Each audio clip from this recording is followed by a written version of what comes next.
पारंपरिक फसलों से अब किसानों का मोह भंग होता जा रहा है। सरकार द्वारा किसानों को बाग लगाने के लिए प्रोत्साहित करने के उद्देश्य से चलाई जा रही स्कीमों का किसान लाभ बखूबी उठा रहे हैं। धान की फसल देने वाले बेशकीमती जमीन पर किसान धान की फसल छोड़ बागवानी में कदम रख रहे हैं और बाग लगाए जा रहे हैं। बाग लगाने से जहां उनकी कृषि लागत कम हुई है, तो वहीं उनका मुनाफा भी कई गुना हो गया है। फतेहाबाद के गांव गाजूवाला के किसान अरुण ने बताया कि उसके पास मात्र 4 एकड़ जमीन है, जिस पर वो पहले धान की कृषि करता था। धान की फसल में पानी का अत्यधिक प्रयोग, बिजली और रासायनिक खादों, इसके अलावा उर्वरकों के प्रयोग से खर्च बढ़ जाता था। उन्होंने बताया कि धान की जमीन होने के कारण यहाँ जमीन के ठेके भी अच्छे खासे हैं। 60,000 रुपए प्रति एकड़ के हिसाब से उन्हें भी जमीन का ठेका मिल रहा था, मगर उन्होंने जमीन को ठेके पर देने की बजाय बाग लगाना उचित समझा, जिसके बाद उन्होंने 3 एकड़ में अमरूद और 1 एकड़ में नींबू की बागवानी शुरू की। किसान अरुण की माने तो अब उन्हें इस बाग से करीब 2 लाख रुपए प्रति एकड़ के हिसाब से कमाई हो रही है। उन्होंने बताया कि उन्होंने अपने बाग में अमरूद की जो वैरायटी लगाई है, उससे करीब 10 महीने तक फ्रूट्स का उत्पादन होता है। वहीं नींबू भी अच्छी किस्म का होने के कारण उन्हें अच्छा मुनाफा दे जाता है। आप किसान हैं, बताएं क्या नाम है आपका? अरुण कुमार है जी। अरुण जी, ये बताएं कि ये आपने जो बाग लगाया हुआ है, क्या सोच कर बाग लगाया था आपने? ये सोच कर लगाया था जी, इब जो कर जमीन तो 4 एकड़ है जी। भाई इसको मान ले इसमें ज़्यादा से ज़्यादा इनकम हो, इसलिए बाग की ओर वो कराया था जी। तो अब आपको इन 4 एकड़ में क्या क्या कितनी मतलब अगर आप ठेके पे देते हैं तो कितनी फसल कितने पैसे मिलते थे, अब कितने पैसे मिल रहे हैं? ये है जी हमारा मान ले जीरी का एरिया है जी, 60,000 रुपये ठेका है जी ज़मीन का। अगर हम बाग ही ठेका पे देंगे जी 2 लाख का बिक जाएगा जी, 1 किला 1 एकड़। तो आपको अब 1 एकड़ में 2 लाख रुपए इनकम हो रही है। हाँ जी। तो क्या क्या बाग लगा रखे हैं आपने? हमारे जी 3 किले तो अमरूद के जी, 3 एकड़ तो 1 एकड़ में नींबू। किसान अरुण ने बताया कि बाग लगाने के लिए सरकार और बागवानी विभाग द्वारा उनकी खूब मदद की गई। उन्हें बाग में पौधे लगाने के लिए पौधे उपलब्ध करवाए गए। वाटर टैंक के लिए सब्सिडी भी मिली। यहाँ तक कि बाग में ड्रिप इरिगेशन सिस्टम लगाने के लिए भी विभाग द्वारा आर्थिक मदद की गई। उन्होंने बताया कि वो अपने बाग में अत्याधुनिक कृषि यंत्रों का प्रयोग कर रहे हैं। उसके लिए भी सरकार द्वारा आर्थिक मदद की गई। अरुण की माने तो वो पारंपरिक फसलों के बजाय बागवानी को अधिक मुनाफे का सौदा मानते हैं, क्योंकि इसमें आम फसलों की बजाय कम मेहनत और कम खर्च होता है, जबकि मुनाफा ज्यादा मिलता है। तो सरकार की ओर से भी कोई सहायता मिल रही है, आपको मिलती है? हाँ जी, सरकार इसके लिए जो शुरुआत में अगर हम पेड़े लगावा हाँ तो उस टाइम लग गए जी, 3 साल में हमें 50,000 रुपये देती है जी, बाग लगाने के 1 एकड़ के जी। और जो भी यंत्र है, जो कर कृषि यंत्र है, इनमें भी सब्सिडी देवे जी।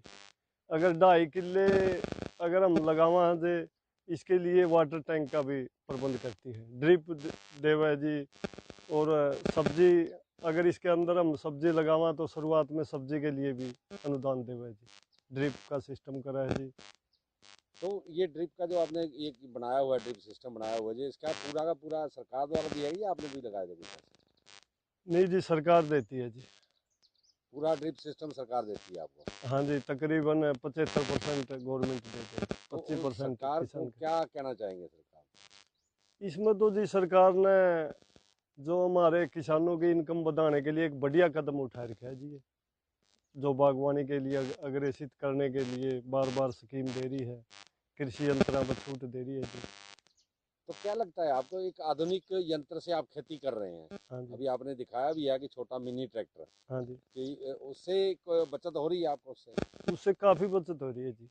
एक तो जी बड़ा ट्रैक्टर है, वो इनका मेरे को लिकड़ नहीं सकता जी, टूट फूट का ज़्यादा हो रहा था जी। तो अब ये टाइम का है जी, इसके नीचे नीचे चलता है। इतना ही नहीं, खास बात यह है कि प्रगतिशील किसानों को देखते हुए दूसरे बाकी किसान भी काफी प्रेरित हो रहे हैं। और किसान अरुण ने बताया कि उनके बाद अब आसपास के कुछ और किसानों ने भी अपने खेतों में बाग लगाने शुरू कर दिए हैं। जानकारी के मुताबिक इस गांव में करीब 25 से 30 एकड़ में बाग लगाए जा रहे हैं, जिससे किसान अपनी आय को भी बढ़ा रहे हैं और खुशी से जीवन व्यतीत कर रहे हैं। लोग कुछ और भी आ रहे हैं, अग्रसर हो रहे हैं आपको देख के, खेत में इतनी इनकम हो रही है आपको? हाँ जी, गाजू वाले के अंदर पहले मैंने लगाया था जी बाग, ये 5-6 जमींदारा ने और मेरा बराबर 5-5 4-4 किले लगाए थे। 20-25-30 एकड़ किले में बाग लग गया जी गाजू वाला। तो आपको देख के ही उन्होंने बाग लगाया है? हाँ जी, देख के। सोनीपत के सफल किसान प्रवीण कुमार से भी मिलिए। उन्होंने मशरूम की खेती में बड़ी सफलता हासिल की है और एक मिसाल पेश की है। उन्होंने बताया कि उनके पास 5 एकड़ जमीन है। पहले सिर्फ ट्रेडिशनल खेती करते थे, उसके बाद बागवानी विभाग से जुड़ने के बाद उन्होंने खेती के नए तरीके अपनाए और बागवानी की वजह से हुए फायदे के कारण अब उनके चेहरे चमके हुए हैं। क्योंकि पॉली हाउस लगाने के बाद उनका टर्नओवर 15 से 20 लाख रुपए हो रहा है। किसी भी तरह की समस्या का समाधान करने के लिए डिपार्टमेंट भी हमेशा तैयार रहता है। मेरा नाम प्रवीण कुमार है। मेरा गांव मनोली, जिला सोनीपत का रहने वाला हूँ। मेरे पास 5 एकड़ ज़मीन है। पहले ट्रेडिशनल खेती थी, फिर हॉर्टिकल्चर डिपार्टमेंट से जुड़े तो पहले 5 एकड़ का किसान था, इकट्ठे भी थे, लेकिन मेरा साल भर का टर्नओवर 1 लाख हुआ करता था। और जब पॉली हाउस लगाए तो उस टाइम 15-20 लाख 30 लाख तक भी हो जाता था।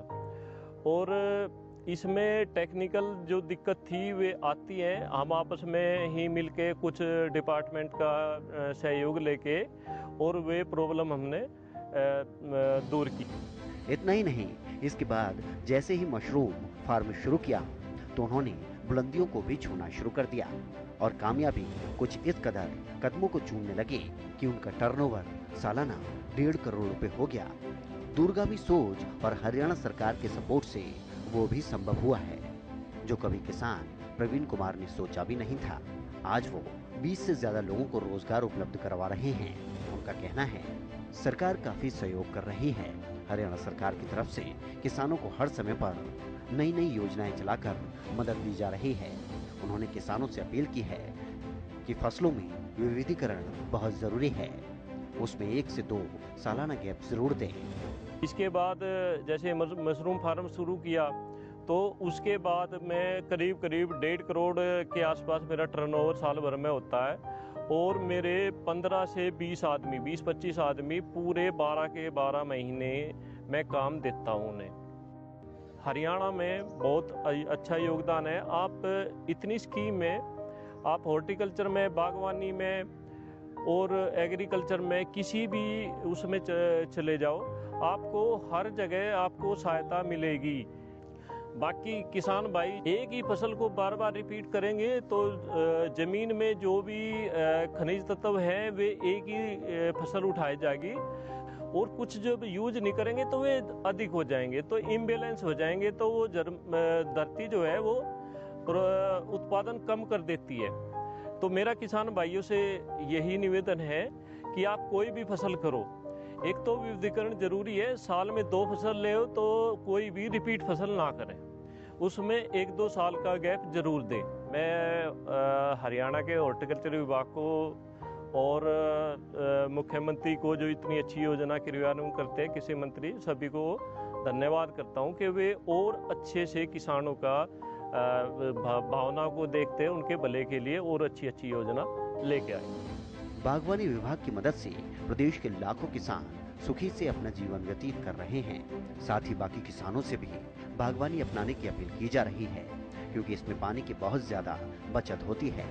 जल संरक्षण के साथ साथ प्रदेश के लोगों को जागरूक भी किया जाता रहा है। जी तोड़ मेहनत करके खेती में अपने नाम का डंका बजाने वाले किसानों को हरियाणा सरकार सम्मानित भी करती है।